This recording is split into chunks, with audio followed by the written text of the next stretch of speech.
5th, right? 7th, right? Or 5th? I think 5th. It's Tuesday. Yep. Good morning, everybody, and welcome into the best damn pod in the land. And I'm your host, Chad Stryker. With me, as always, Dan Dibjack. It's Buckeye Friday. Happy Friday, by the way, Dan. How are you? Happy Friday to you, my friend. I'm fired up, man. One day closer. Yeah, we're getting there. We're about to have some actual real football to talk about, real practice to discuss if they let any media access happen. So that's coming up. It's ramping up. I'm excited for that. And it was interesting to see some of the stuff from the NFL Combine, Ohio State players being interviewed. We'll talk about that a little bit later in the show, what Steel Chambers had to say about C.J. Hicks. And but I wanted to start off, and I wanted to ask you about this, and because it was making its rounds on Twitter yesterday, about this Michigan baseball player that had substance in his glove. And I started to wonder, is there any, like, I hear so much like Michigan men. And then, so now you have this possible or probable issue with Ward Bangle covering up some stuff for one of the teams. You have Michigan baseball, getting caught with a substance in the glove. I'm not saying that other people don't do that. I guess it's, they're checking for it in the major leagues because of spin rate and everything. And then you have the Burger Gate. And then you have the Connor Stallion stuff, which we don't know what's going to come of. And then all of a sudden they're making fun of Ohio State for self-reporting, tweeting an edit, and texting a player when they said they were in the portal, but they weren't officially in the portal. So, and by the way, that was in August. It wasn't like in December as reported. So what are your thoughts, man? Like what is going on in Michigan right now? Well, or is this just like one, like cascading, and it's not real? It's just separate instances.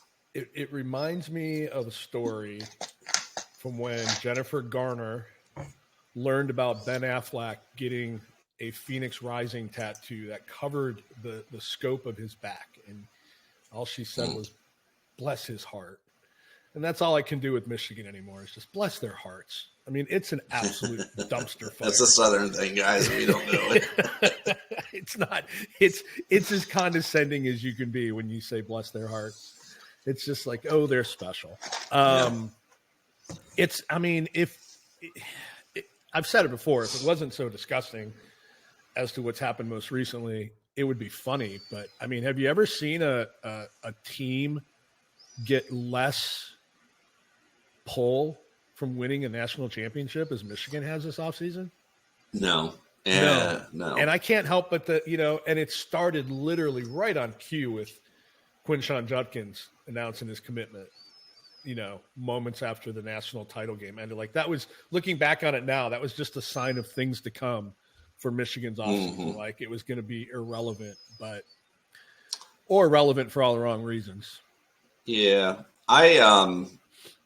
So one of the things somebody said to me, and it made a lot of sense, and I think somebody sent it to me on Twitter perhaps, and they just said, sometimes, and in this case, so they were talking about Ohio State men's basketball making the NCAA tournament.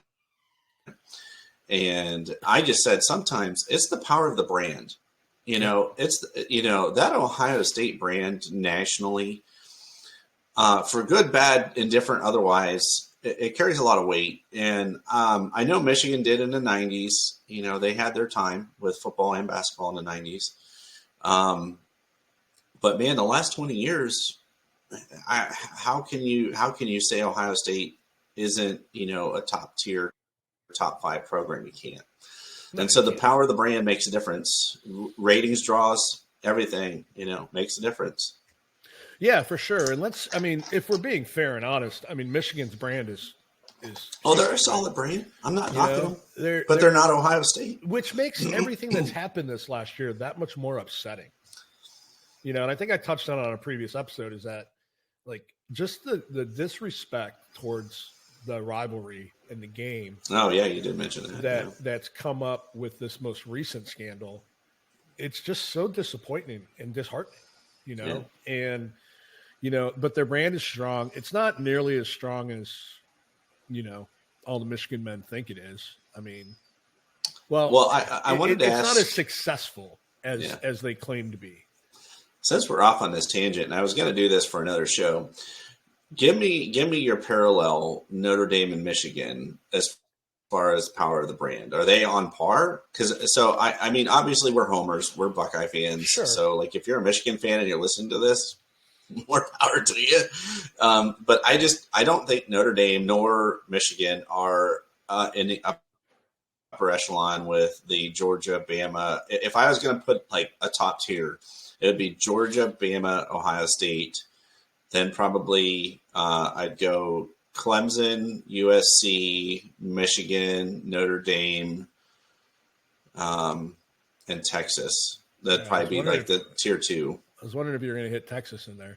Well, I was debating about Texas in tier 1 because they have the oil money, but I don't see anybody wearing Texas gear in Ohio. But man, I was in Dallas in October, and I was on a plane full of people getting on, or excuse me, I was in the airport and I got on a plane back to Ohio, but there was so many people wearing Ohio State gear with like Dallas Cowboys jerseys. It was actually funny.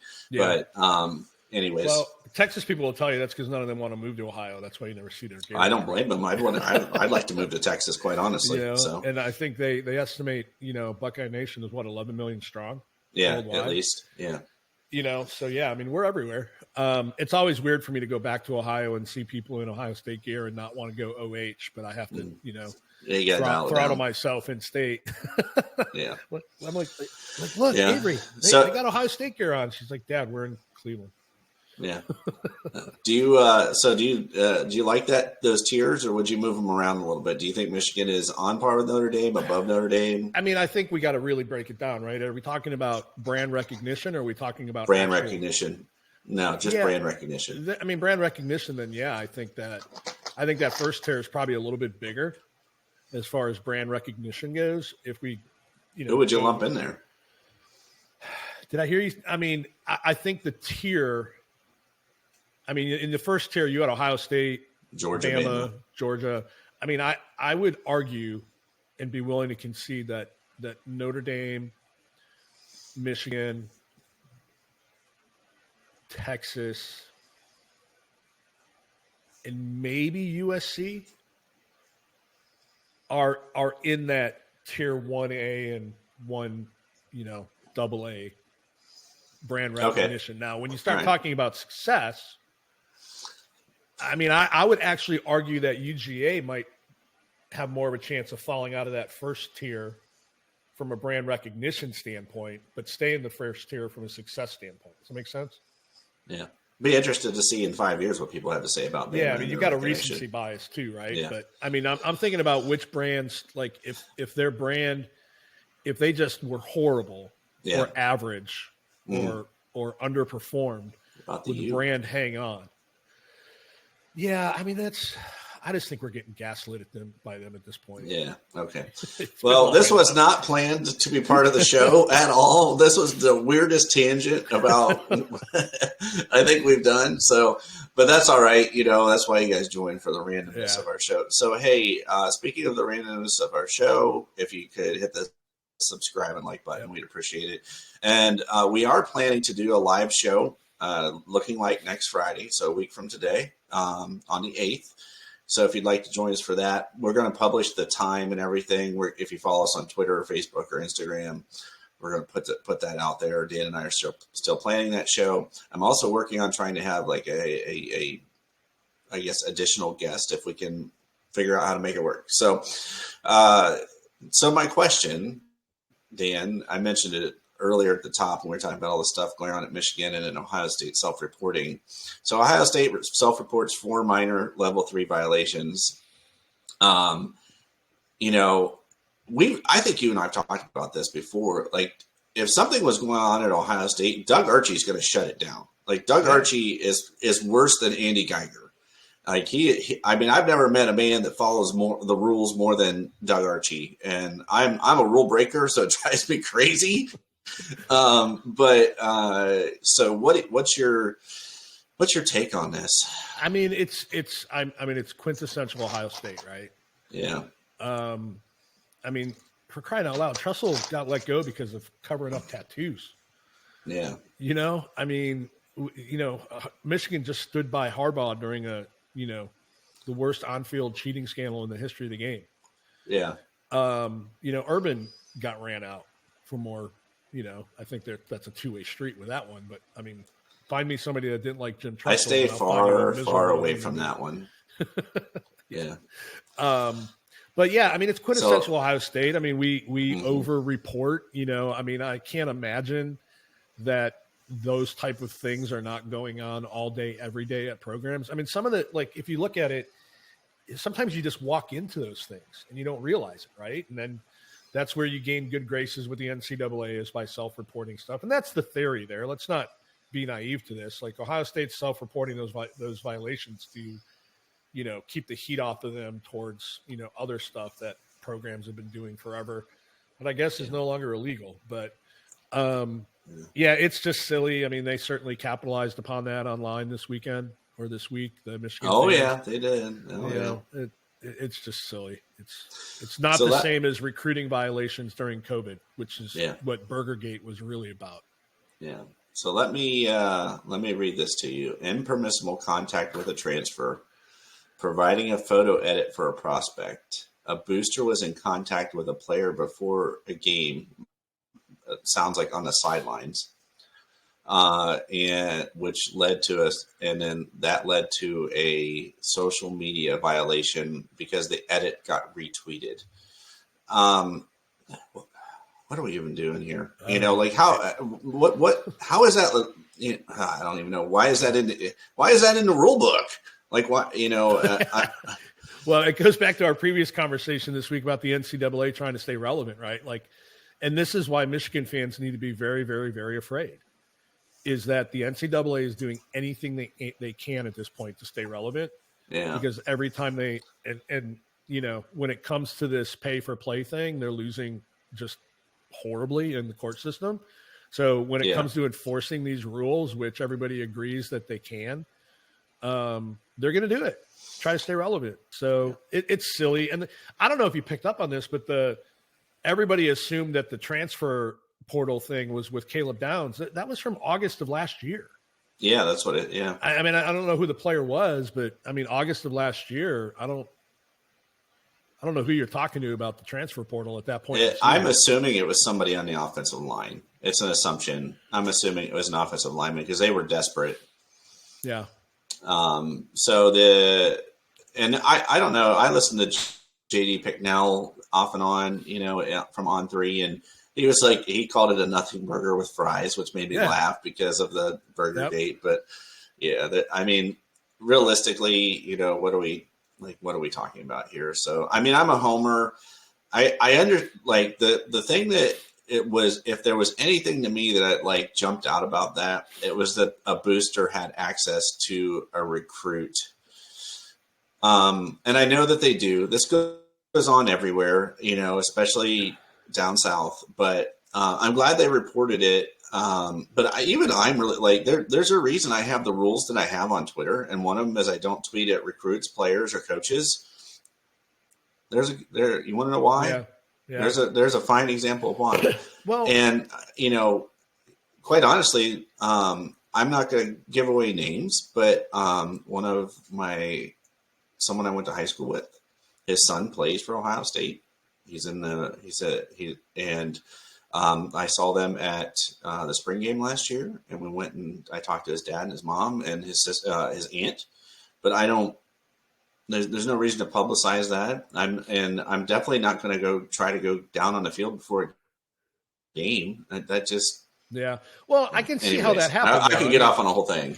I mean, if you dig into that particular example, I mean, think about the recruiting weekends, right? You've got 50 to 100 recruits that are walking out onto the field surface at any point in time before, during, and after the game. And, you've got a booster. I mean, how many boosters have sideline passes, right?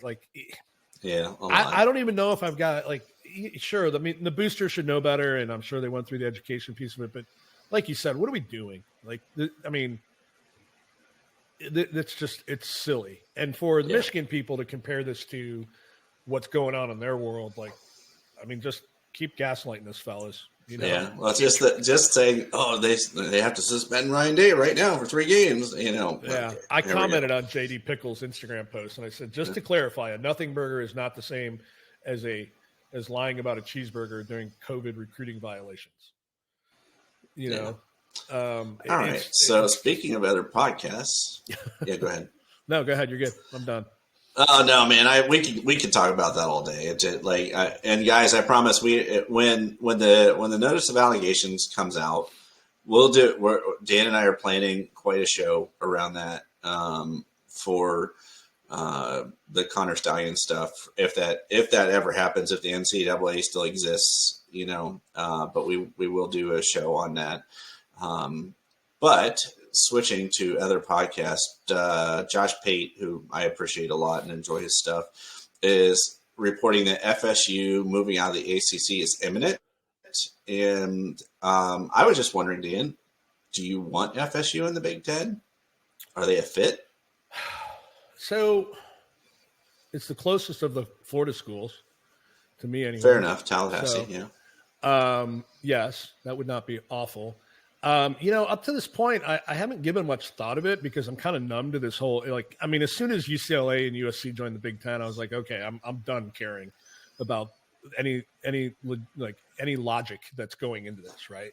So if you think about what's most important to the conference, it's that TV contract. So, if you're looking at Florida, isn't Miami a bigger market? Now, as soon as I say that, I realized at the time of TV contracts, it's changed, right? Because what this is really moving towards is the streaming services, yes, which no longer is about local markets, right? I mean, we went and got Rutgers and Maryland because we wanted that East Coast New York TV market, right?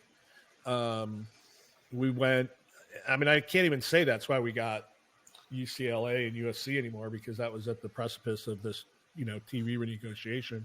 Well, let me ask you, and I'm going to throw a wrinkle in this. Would you add Notre Dame and Florida State as your two? Absolutely. Unequivocally, no hesitation whatsoever.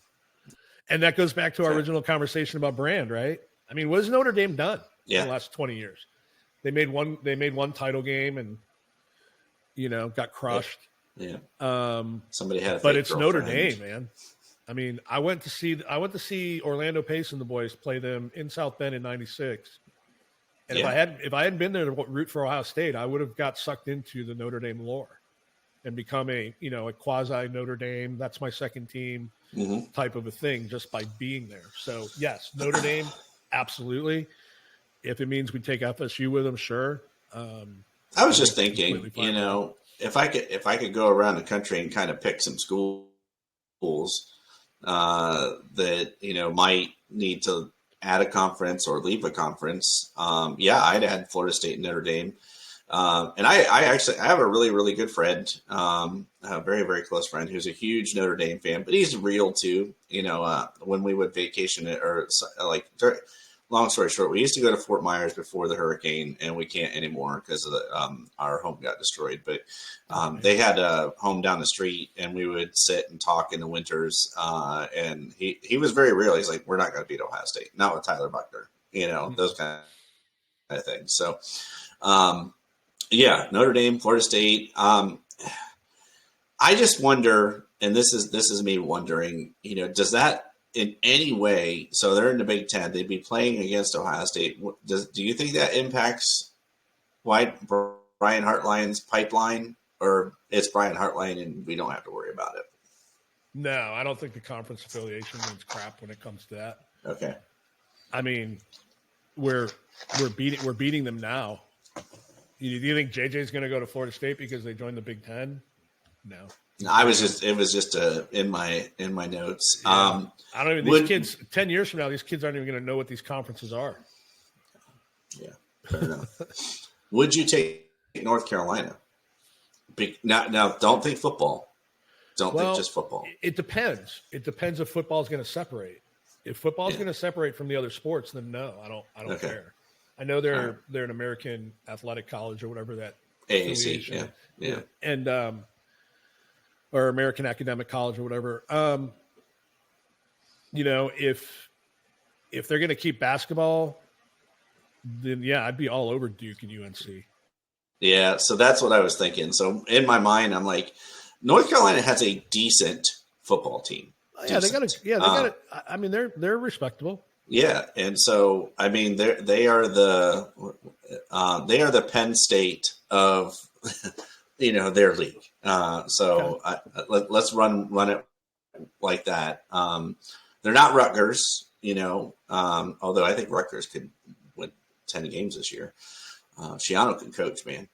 All right, so actual Buckeye football now. So you and I have been talking about this, and Gabe Powers, I continue to hear Gabe Powers was lights out at the end of last year, playing really well in practice. Now I'm hearing the same thing about this spring. He looks good. He looks fast. He's gotten bigger. He's understanding the game. And then you marry that with Steele Chambers' statement yesterday or 2 days ago, yesterday at the NFL Combine, that he was asked about C.J. Hicks. And he said basically he needs to marry his athleticism with his football acumen or understanding. How excited are you for Gabe Powers, and how concerned are you for C.J. Hicks? I have zero excitement regarding Gabe Powers. Boo. I've got. I like Gabe Powers. And I've got the exact opposite amount of concern about C.J. Hicks. Here's the deal. The story broke yesterday that Tommy Eichenberg had been playing with a dislocated elbow. Yeah. From the Maryland game. You have last year's schedule up?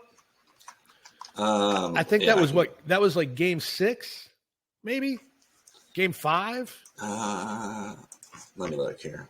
And we after the Maryland game, we had Purdue, Penn State, Wisconsin, Michigan State, Minnesota, and then Michigan, right? Might have been one other team sprinkled in there. So you're telling me that Tommy game? That was like week 5 or 6. Yeah. So while you're looking at that, let me go through this. Yeah, it was week 6, man. You're right. For some reason I thought it was after that, but it's because there was a bye in there. Yeah, but even worse. No, it was not a bye. Yeah. I mean, so you've got – No, there was a bye. We went from September 23rd to October 7th because September 30th was a bye.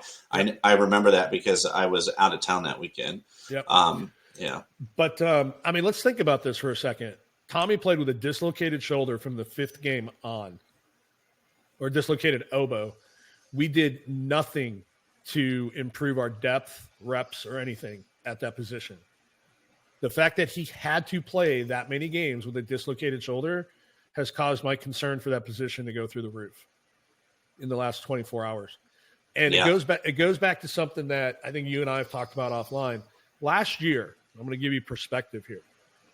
Last year, Clemson's freshmen got 4,000 snaps, game reps. Yeah. UGA and Alabama, both approximately 2,000. How many did Ohio State get? Yeah. 700 reps. 700, yeah. They're 1/3 of UGA and Alabama, both of which were in title contention all year, and one of which was in the Final Four. Yeah. So I don't understand what's going on. Like the unwillingness to let these kids learn in the game and get real game reps and learn from game film is going to become a problem at some point in time. And if it's at any position, it's going to be that linebacker position. Yeah. I mean, Steele and Tommy are gone, man.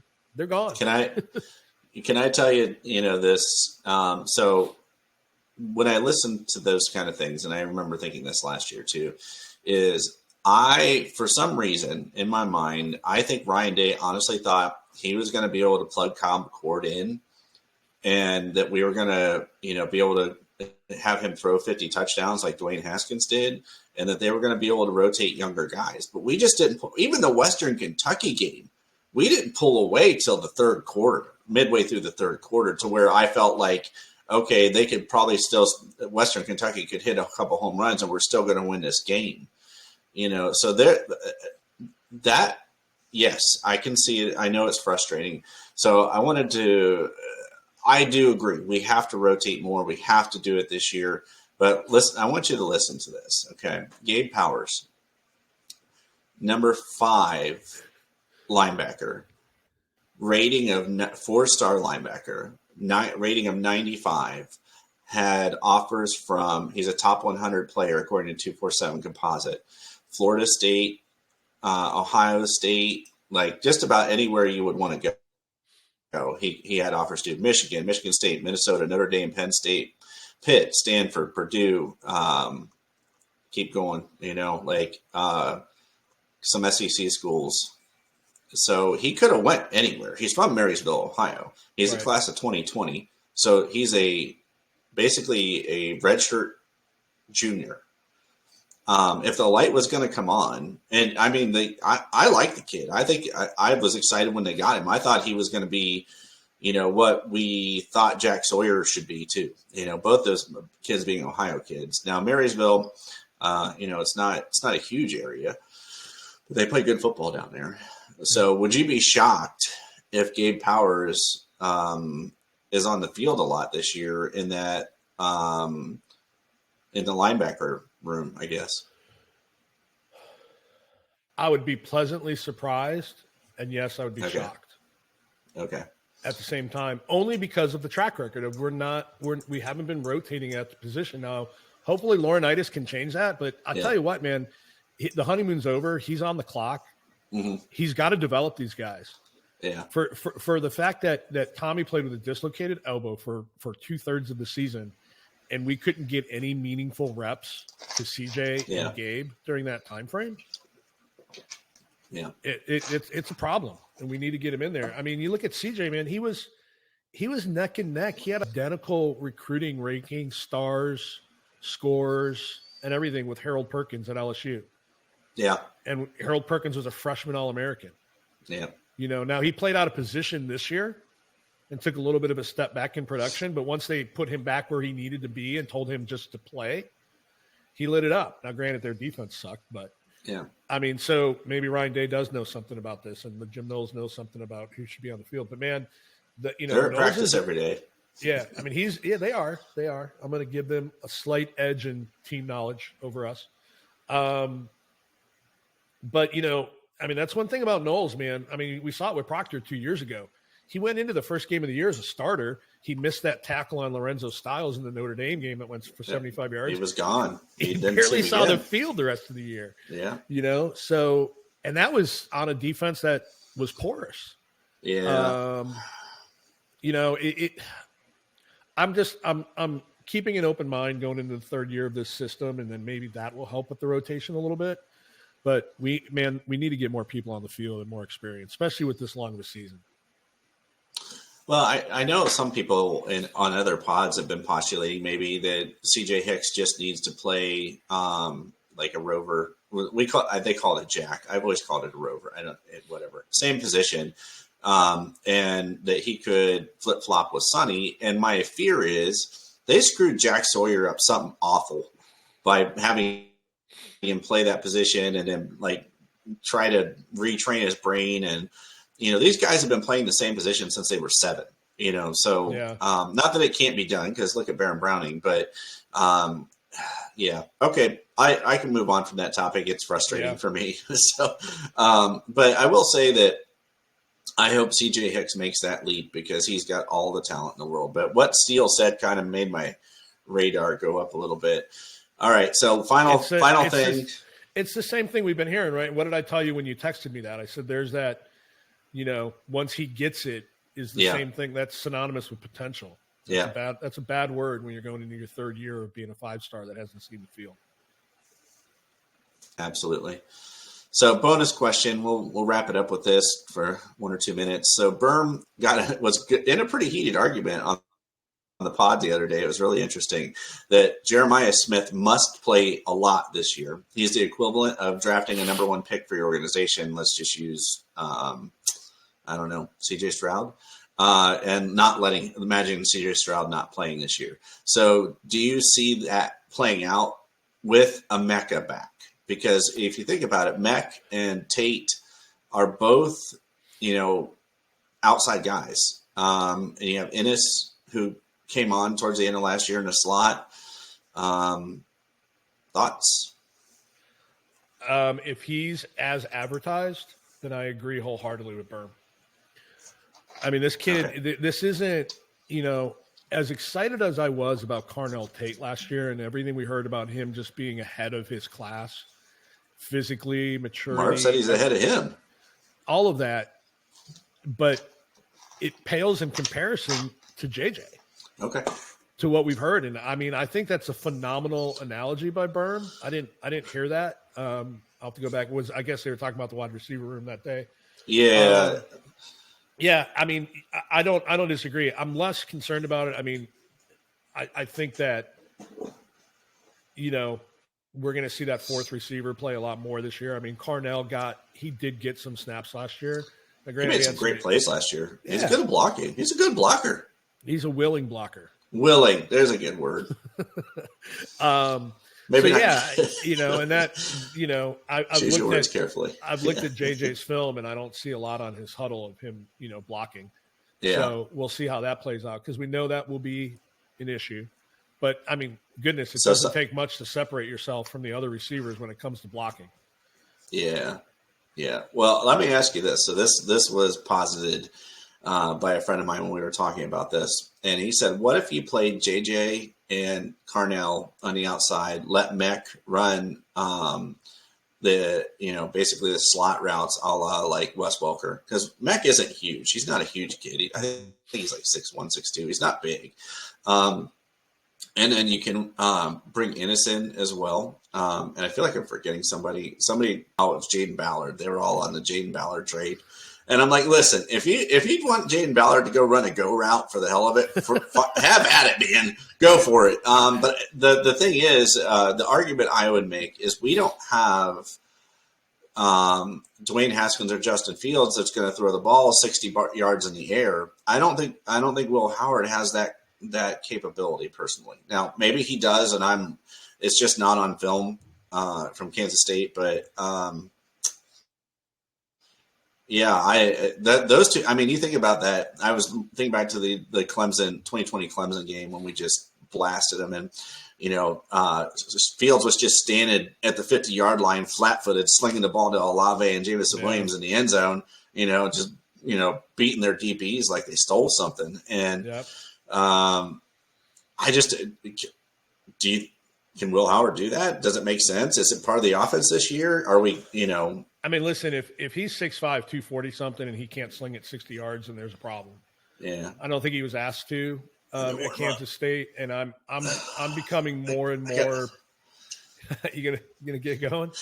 I got 1 year. I got 1 year eligibility left, man. Yeah. What was thanks to all my injuries. Toby Keith said, "I'm not as good as I once was, but I'm as good once as I ever was." I might make it through an eighth of practice. Well, that might be the warm up part. That might be enough reps to put you at the top of the food chain.